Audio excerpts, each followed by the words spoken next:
You know, they say that a cat has 9 lives, but a hockey player is lucky to have 7. Either a rebirth with another team or, big success in another league or big success on the international level. Well, Garry Unger didn't have 7 lives. He didn't have 9 lives. He had so many lives in hockey, it's hard to keep track. Here we're going to talk about them in less than 15 minutes if we can. Now, Garry Unger, of course, held the longest consecutive game streak in NHL history before, excuse me, the great Doug Jarvis broke it and still holds it, even though Andy Heberton owns the all-time pro record because of his minor league games. Now, Garry Unger, born December 7th, 1947, in Calgary, Alberta, Canada, was a skater for 16 seasons in the NHL from 67 until 93. Now, he first came to major prominence with the Calgary Buffaloes of the AJHL, but he went on to a very interesting career. He played with the London Nationals of the OHA, where he scored 73 points in 48 games in 67. He had enough time to play 1 game with the AHL's Rochester Americans and 1 game with the Tulsa Oilers of the CPAHL. Now, because he was on the Toronto Maple Leafs radar, he was signed to Toronto as an undrafted player. Now, with the Nationals, he played 2 games in the regular season with 4 goals and assists in 68. Then got his call up to Toronto in that 68 season. Played 15 games with a goal and assists. Sent down to Tulsa for seasoning, where he had 9 goals, 3 goals, 5 assists for 8 points. Then 5 games in Rochester with a goal and 3 assists. Then Toronto decided to unload him to Detroit. That means he's played with 5 different franchises in 4 different leagues in the same season. NHL, AHL, CHL, and OHA. Got to be a record someplace.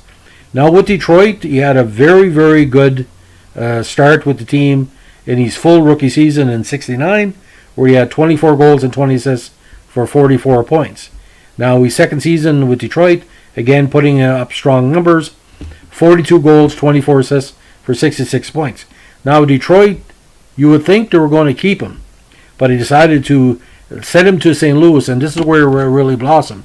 In that 71 season where St. Louis was not in the Stanley Cup final for the first time in 3 seasons, he had 29 points in 28 games with 3 goals and 2 assists for 5 points in 6 playoff contests. But in 72, 73, 74, 75, 76, 77, 78, and 79, he had consecutive 30-goal seasons. 36, 41, 33, 36, 39, 30, 32, 30.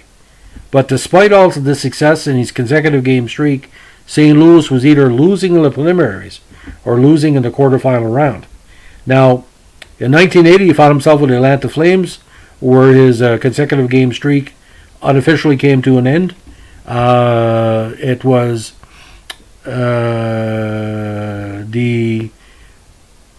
the streak was 914 at one point. Now, you might say it was longer because there was 1 game in Atlanta that allegedly was on the sheet, but Jarvis eventually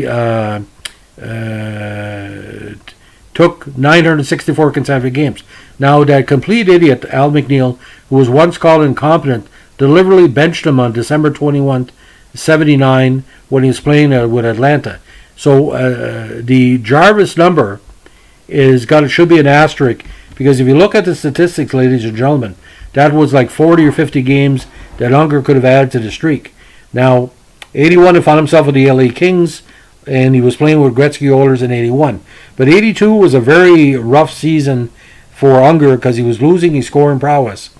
And he took a very bad penalty against LA in their infamous 5-0, not say 5-0, they were leading 5-0, and he instigated a 5-minute major to let LA to come back to win the game in the series, like from a 5-0 deficit. That season in 82 was probably his roughest. He only had 20 points in 46 games. Now, 83, he was 16 games with the Oilers. He eventually was sent to the Mountain Alpines for season and decided to retire. So let's count this, ladies and gentlemen. 5 teams in one season. That's a second life. With Toronto, that's 2. Going to Detroit was 3. St. Louis is 4. Going to Atlanta, seeing the streak end was 5. Ended up with Edmonton is 6. Playing with the very popular Moncton Alpines is 7. Then all of a sudden, ladies and gentlemen, he decided to come out of retirement to go play in all places the British Hockey League. Now, if anybody knows the British Hockey League, they're not known for their defense. His first season with the BHL with the Dundee Rockets, he had 134 points in a regular season, including 86 goals in 35 games. But this is where it becomes bizarre to the highest level. In 87, when he was playing with the Peterborough Pirates, who were using a Flyers logo of all things, in the BHL number 2 league, he played 30 games, ladies and gentlemen. His final total for the year, including playoffs, are you sitting down? 270 points. 217 points. 112 combined goals. 159 assists in 30 games. And he had enough time to take a combined close to 100 minutes in penalties. The next season, his talent wore off a little bit. He had 81 points in 32 games, including 32 goals. He also took time from his busy schedule in 78 and 79, because St. Louis didn't make the playoffs, to play for the Canada at the World Championships. 78, where he won the bronze, was a very weird campaign for him. He played in 10 games, didn't get a point, but got 30 minutes in penalties. 79, better results, 2 goals and 1 assist in 7 games. So his talent was sort of starting to fade. Now, he involved a point-a-game pace in the NHL in a regular season. 1,105 games, 413 assists, 413 goals, 391 assists for 804 points, with over 1,000 minutes in penalties, because he wasn't scared to take a bad major or a bad minor, as that Edmonton game. Don't watch that 5-0 comeback. You'll see what I'm talking about. I think it cost Edmonton 2 power play goals. Now, in the playoffs, he had 30 points in 52 games. So, he clicks a lot of bells for a lot of people. But I think the most important thing for Unger, like a lot of players who were traded to Atlanta, he became around a very good group of hockey players. And he eventually encountered a group of Christians, including Paul Anderson, whom Unger credits with helping him discover spirituality and giving meaning to his life. So Unger is one of the most well-known born-again Christians in NHL history.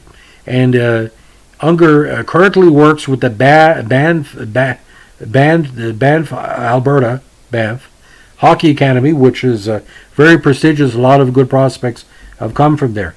So if Toronto would have kept Garry Unger, it would have given him at least 350 goals. But was he Garry Unger when they let him go to Detroit? He wasn't Garry Unger yet.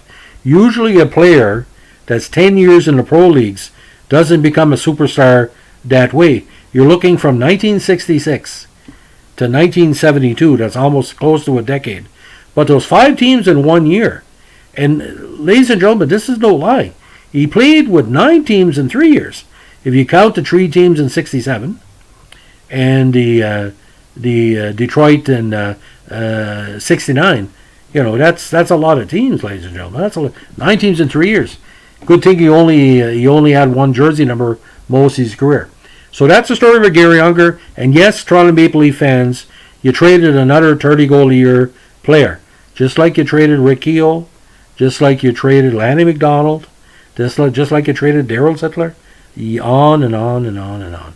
Thanks for listening. Bye.